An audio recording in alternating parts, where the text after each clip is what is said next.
problème, oui. Et je tiens à dire que, n'est-ce pas, l'éthique que nous enseignons là n'est que théorie, on la pratique. Tous ces aspects-là sont plus Merci. C'est un acte, oui.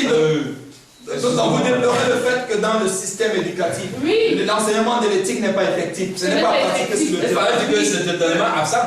L'enseignement est... Vous avez fait des cours d'hygiène, je crois que vous vous souvenez quand même. Vous avez fait votre cours élémentaire.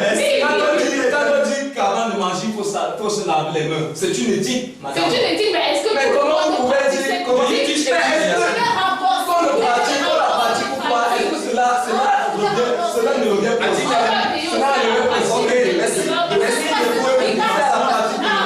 Merci de votre intervention.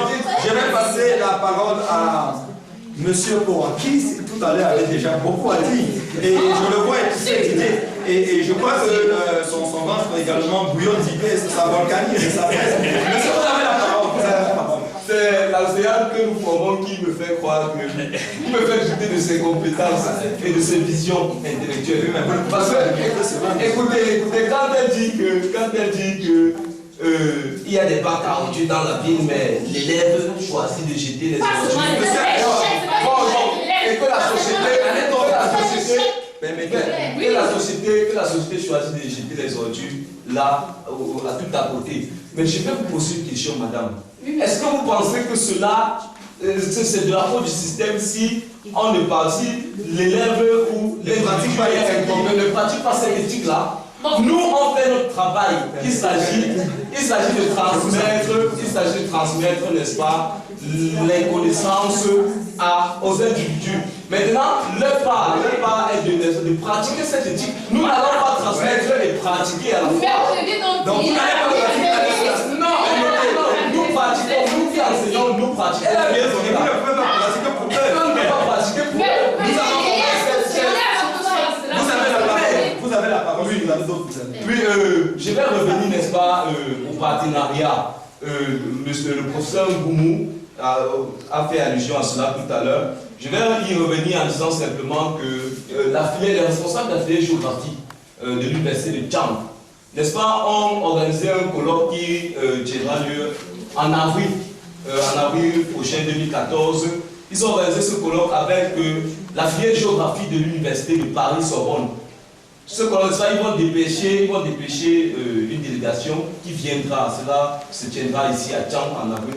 Ils vont dépêcher une délégation qui va, n'est-ce pas, s'entretenir avec nos étudiants de géographie ici. Question d'améliorer les méthodes d'apprentissage et d'améliorer, n'est-ce pas, les méthodes même d'enseignement. Je pense que, écoutez-moi, cette initiative que nous prenons montre que nous sommes à même, si nous continuons dans cette lancée, n'est-ce pas, d'atteindre notre objectif, à savoir l'émergence en 2035. Et j'ai foi, madame, j'ai foi pour ne pas. J'ai foi. Merci, monsieur Koa. Merci, madame. Merci, madame. Maître merci,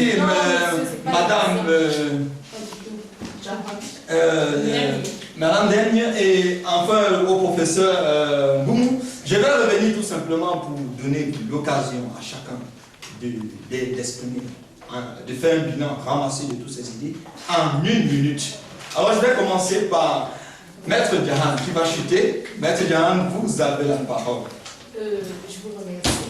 Vraiment, j'ai été très déçue de voir que notre pays, à travers cette émission, depuis le va vouloir vous vexer. Vous êtes quand même dans le S'il vous plaît, laissez-moi parler. Ah oui, vous chutez. Je dirais tantôt que nous sommes encore limités. Nous continuons de nous baser sur la théorie. Je continuerai toujours de préciser que notre pays a besoin de joindre la théorie à la pratique. C'est très important. Je n'en disconviens pas. L'émergence projetée à 2035, c'est une bonne chose. Il faut avoir des visions malades. C'est normal. Mais il faudra compter sur le système éducatif pour y parvenir. Et pour que le système éducatif soit digne de tenir ce train de l'émergence, il faudra la solidifier, la structurer à travers les infrastructures. Comprenez? Nous nous sommes à l'heure de la mondialisation. Et c'est avec les nouvelles technologies de l'information et de la communication que nous pouvons structurer notre éducation. Il faudra recruter des enseignants Merci, maître général. Votre temps est expiré. Et merci pour votre brillante contribution. On a compris théorie et pratique. Nous allons passer dans la parole à Madame Den pour qu'elle fasse son chute. En 1 minute, Madame, qu'est-ce que vous dites en bilan ramassé? Merci une fois de plus. Moi, je dirais que déjà, l'émergence de notre pays passe par l'éducation. Donc, ceci dit, nous devons procéder à une réforme de notre système éducatif. Nous devons cesser de voir l'Occident peut-être comme un modèle, mais plutôt adopter des programmes qui sont propres, qui répondent aux aspirations de notre pays. Bon, c'est tout ce que moi je peux dire. Nous vous remercions. Professeur Ngoumou. Yes, Mr. Journalist. Thank you very much. To conclude, I think it's an open debate. I think this system now, I want to still put on my feet that Cameroon, they will be able to attain the objective of 2025. Because despite all the inconveniences, Cameroon, they are looking into it to make sure that everything is being put into place. And then it will be shocking for any person to stand by the door to say that Cameroon cannot be able to, because that one will be a dream that will be found in the borders. So, ladies and gentlemen, I will thank you for that. That everybody is a thought that everybody has to perform. Merci, professeur Ngoumou. Comme vous dites souvent dans mon gros célèbre adage, cogito ergo prosu. Je pense, donc j'agis. Donc il faudrait qu'on pense aussi à ce que Maître Général a parlé de l'aspect d'agir de prosum. Donc je vais passer la parole à monsieur, au pédagogue général, monsieur Albancoa. Merci Chute une fois. en 1 minute. Merci une fois encore. Il m'est souvenu les propos d'un collègue qui me disait que le Cameroun avait préparé son émergence depuis 1993. Wow. N'est-ce pas? Écoutez-moi, n'est-ce pas? À travers l'institution de plusieurs universités. Rappelez-vous qu'à l'époque, il n'y avait qu'une université de Mboïtéré. Oui. Après la grève de 1993. À l'heure de la concentration. Oui, on a légalisé tout cela. Et décentralisé. Oui, et j'aimerais préciser que pour le simple patriotisme, nous devons cesser d'être pessimistes. N'est-ce pas? Figurons-nous, je vais le dire et le redire encore, notre système éducatif ne souffre d'aucun handicap. Nous sommes en train de faire des avancées. Soyez réaliste. Écoutez-moi, madame, laissez-moi chuter. Nous sommes en train de faire des avancées visibles sur le terrain, des avancées pratiques. Et nous sommes certains qu'avec l'éducation, on va émerger en pays français. Merci, merci. Oh, chers téléspectateurs, comme vous l'avez certainement aussi bien suivi le débat, comme on dit le plus souvent, une question débattue et pas résolue vaudrait mieux qu'une question résolue et non débattue. Et nous pensons que ce débat sera tout simplement une bouteille à la mer qui à coup sûr va œuvrer dans une réflexion davantage plus profonde que vous pouvez mener à la maison. Nous vous remercions d'être nombreux comme ça en train d'écouter ce programme et nous vous souhaitons TV Campus.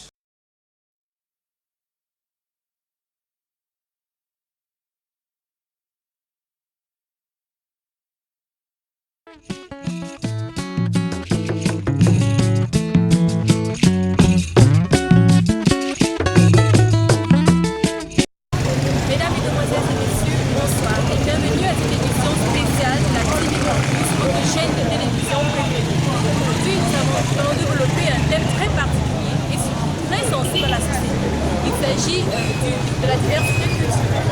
En effet, elle occupe une place de choix dans la société au vu de sa complexité. Commençons de travailler le système à l'entrée de l'université de Tchang. Et oui, l'université de Tchang est une véritable icône de la diversité culturelle parce qu'elle accueille chaque année de nombreux étudiants pour partager ce précieux examen et le savoir. Nous allons interroger pour attendre des étudiants et des enseignants histoire de récolter leur bonne question. Et ce, tout de suite.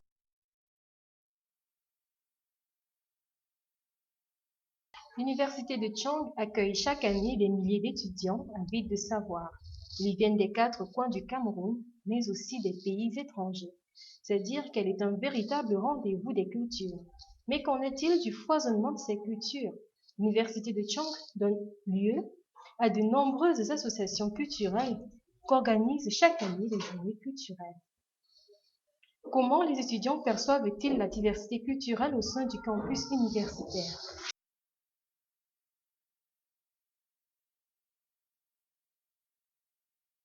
Voilà, la diversité culturelle au niveau du sein du campus, de mon humble avis, je pense que la diversité culturelle n'est pas assez populaire, elle n'est pas assez diffusée.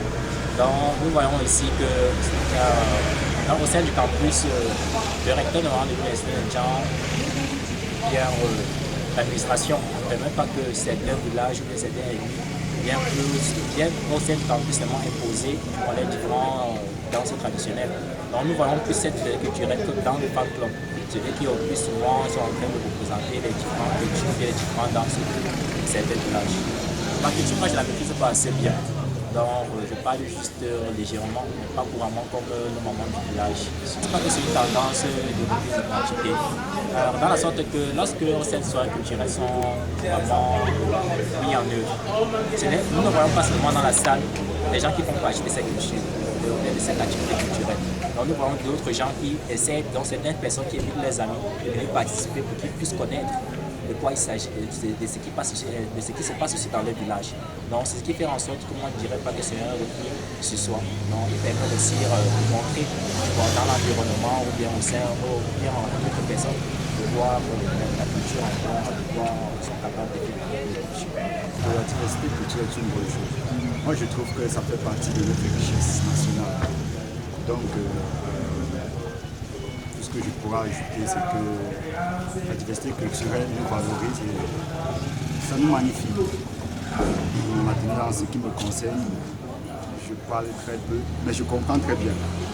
Et quant aux rites, coutumes et danses traditionnelles, j'en connais. Je dirais que je trouve que c'est magnifique et intéressant. Dans le sens que ça permet aux gens comme moi, parce que je sais que des gens comme moi, nous sommes tellement nombreux, ça permet aux gens comme moi d'apprendre un peu sur les cultures. Déjà, c'est très important. Je pense que juste, il y a souvent, il faut faire des choses en famille, comme on dit. Et comme vous êtes au courant, ces manifestations culturelles-là, par exemple, les journées des filles, sont ouvertes à tout le monde. Donc on invite les étrangers, les sympathisants de venir voir comment ça se passe dans telle ou telle culture. Donc je pense plutôt que cette diversité culturelle signifie toute une pléthore de cultures, la présence de plusieurs cultures, de diverses horizons au sein du campus. Alors la diversité culturelle, c'est donc au sein du campus, commençons déjà par dire que nous sommes à l'université. Et l'université, c'est un petit monde, c'est un univers où il y a plusieurs... on fait face, c'est un carrefour de culture où on fait face à plusieurs cultures. Oui, loin d'être considéré comme une menace, moi je vois que c'est d'abord un atout de se retrouver au sein de toute une pléthore de cultures.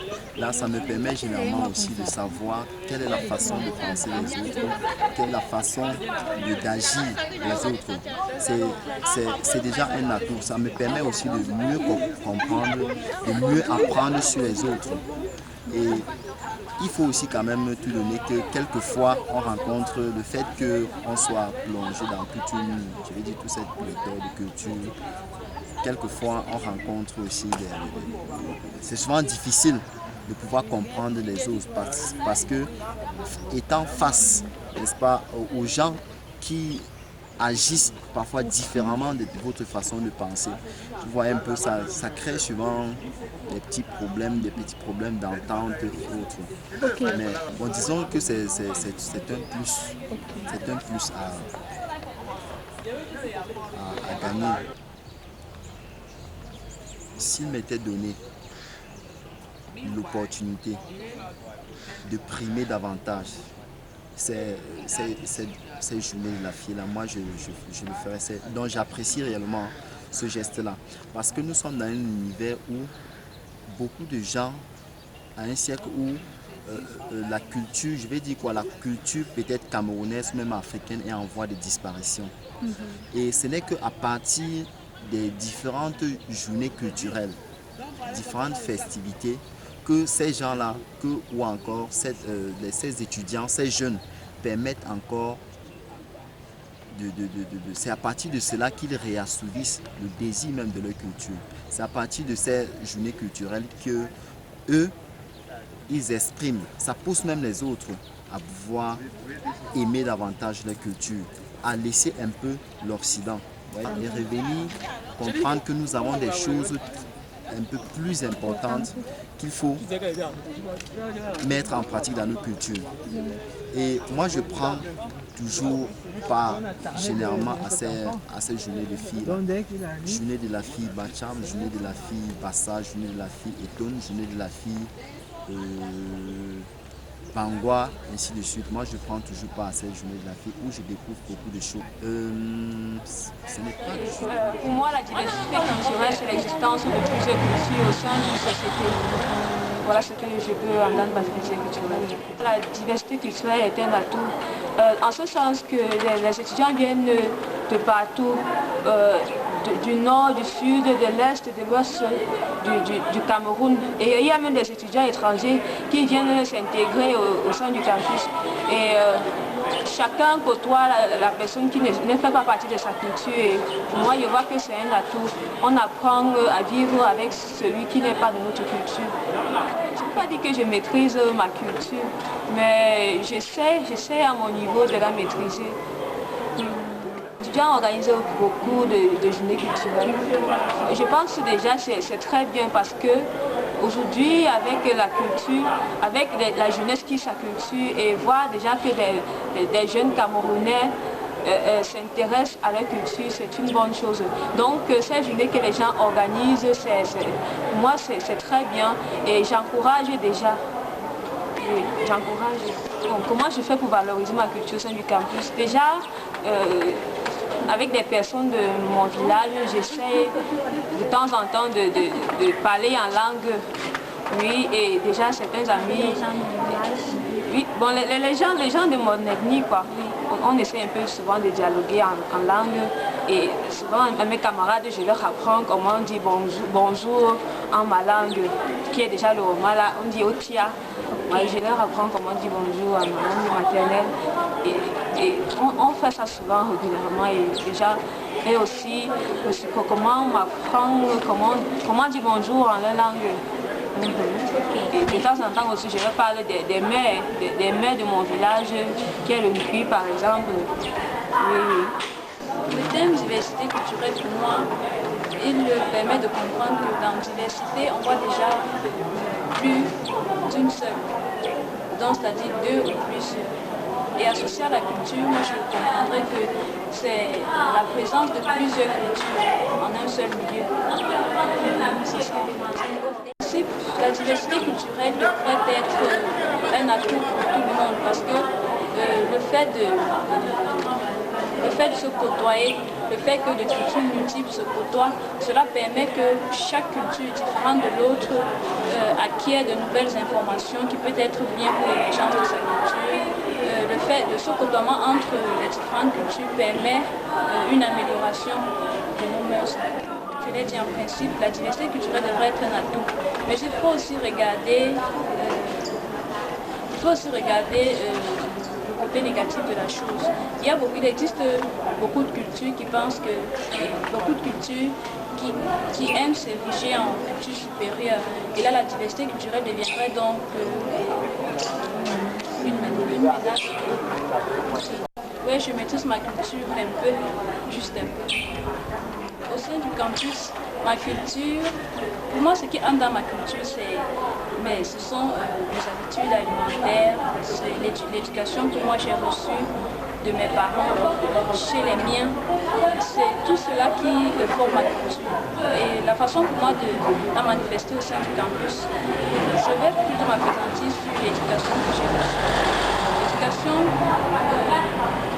que j'ai reçue, je peux vraiment passer ma culture, comme je l'ai dit, respecte une certaine norme qui va dans le sens du respect de l'autre. C'est dans ce sens que j'essaye de côtoyer les autres en mettant en valeur cette pratique. Moi, je pense que la journée de la fille qui s'organise au sein de ce campus tous les ans est un point très important pour le développement de chaque culture. Moi, je pense que cela permet à chaque culture, cela permet à chaque individu de redonner une vie à sa culture, et de pouvoir promouvoir cette culture-là dans le sens de la conserver et de l'ériger, de l'améliorer, de la développer dans les autres aussi. Donc il ne s'agit pas d'un repli identitaire. Non, moi je pense pas que ce soit un repli identitaire.